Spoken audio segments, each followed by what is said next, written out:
Assalamualaikum warahmatullahi wabarakatuh. Kami dari kelompok 6 akan mewawancarai koperasi simpan pinjam. Saya Yasinofita dan ada rekan saya. Saya Maria Ade Pramesti.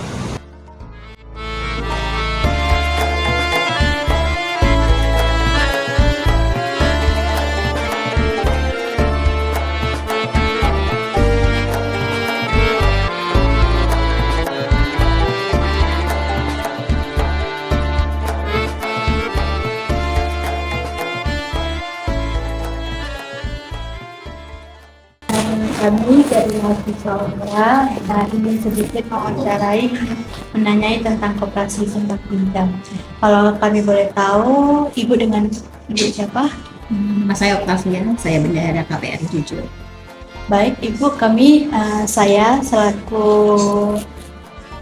mahasiswa UMKM dan teman saya Yosi Novita, kami ingin sedikit mewawancarai. Perkenalkan Kak, kami dari mahasiswa Unra. Kami sedikit ingin berwawancarai tentang koperasi simpan pinjam, dan kebetulan di sini saya dengan rekan saya Yosi Novita, dan saya sendiri Maria. Kalau boleh tahu kakak dengan kakak siapa? Saya Octavia. Iya, kakak sebagai apa? Saya di KPR Jujur sebagai bendahara koperasi.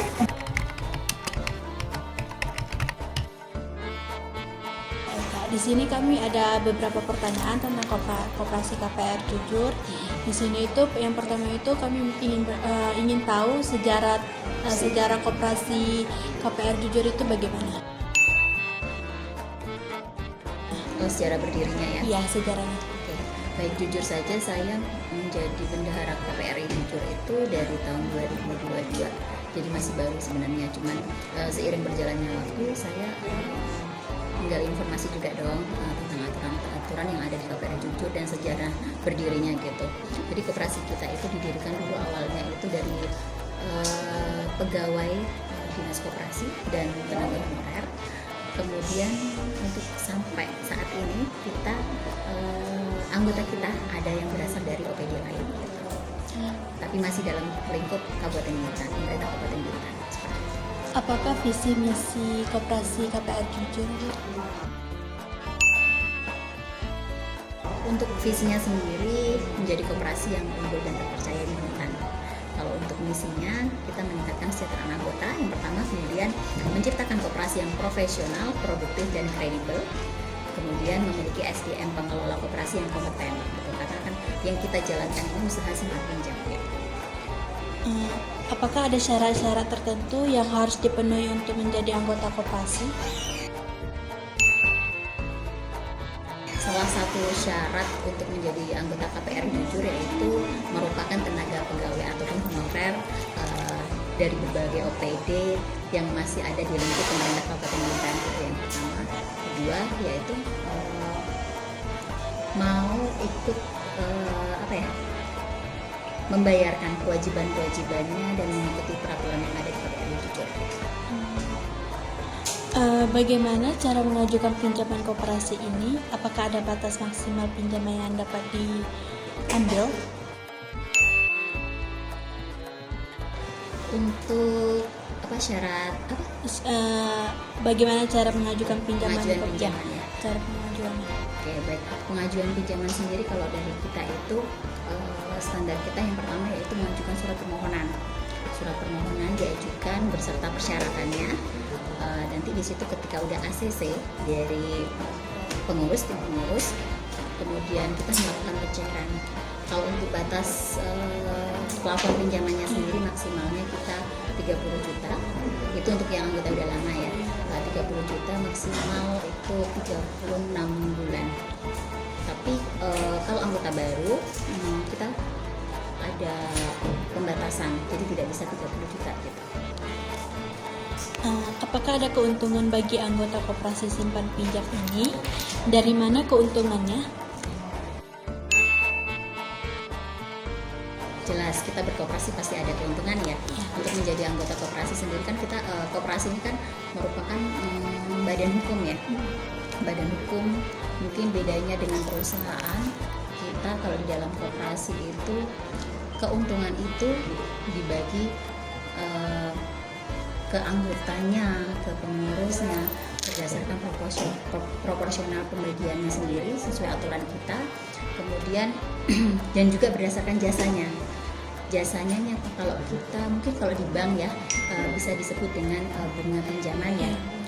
Mereka kan store yang meminjam di koperasi kan membayarkan jasa ya. Kalau di koperasi namanya jasa pinjaman, itu sama dengan bunga pinjaman. Kalau di bank mereka kan membayarkan jasa nih ke kita. Dari itulah nanti jasa itu sebagai pendapatan kita kan, sebagai pendapatan koperasi, kemudian dikurangi biaya-biaya, menghasilkan SHU namanya, hasil usaha. Dari SHU itu kemudian kita bagikan secara proporsional berdasarkan data-data, mungkin dana anggota untuk dana pengurus seperti itu. Jadi tidak sama rasa, tapi berdasarkan jasanya dan juga modalnya yang udah di store ke kita gitu. Jadi mereka mendapatkan haknya lagi dari apa yang udah dibayarkan ke koperasi tadi gitu. Terus mungkin mendapatkan kemudahan ya. Kalau kita sama-sama tahu kalau misalnya peminjaman di bank persyaratannya kan banyak macam ya, rumit dan segala macam.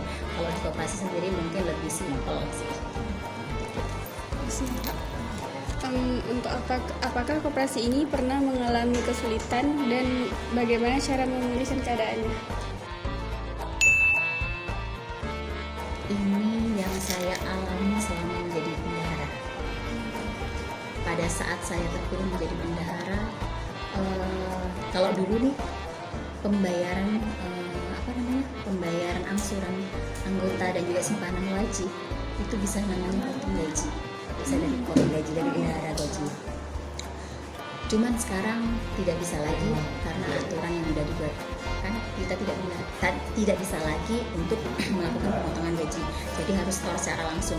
Kan kita sama-sama tahu namanya uang udah di tangan, itu untuk langsung store itu tergantung orangnya ya. Ada yang gampang untuk membayarkan angsuran, ada yang susah. Itu yang kita alami sekarang. Jadi terjadi sedikit kendala di situ dari angsuran anggota itu.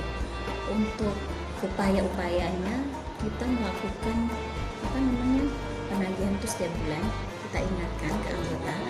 Dan terakhir kali tapi belum terrealisasi ya, kita mau mencoba untuk sounding lah, menyuratin bank dengan surat kuasa yang diberikan anggota. Mungkin kalau masih bisa dipotongkan gajinya dari gaji si peminjam tadi gitu kan, semoga saja gitu, tapi itu belum terrealisasi. Apa pendapat Ibu mengenai peluang koperasi di masa depan?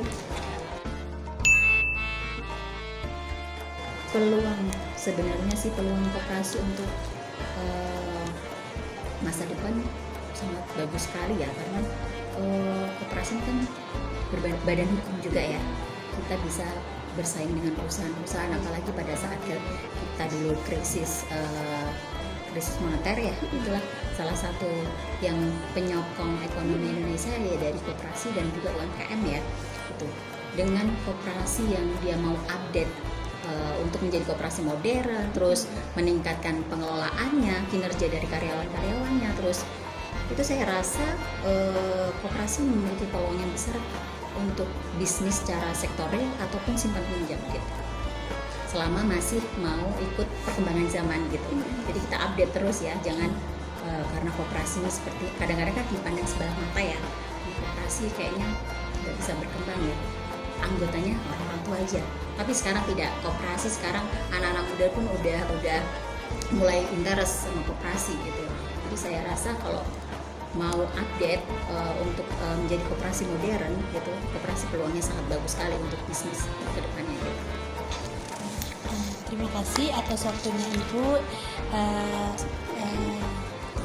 Kami saya perwakilan dari anggota, saya mengucapkan banyak terima kasih atas kesediaan Ibu, atas waktu yang sudah Ibu luangkan untuk kami.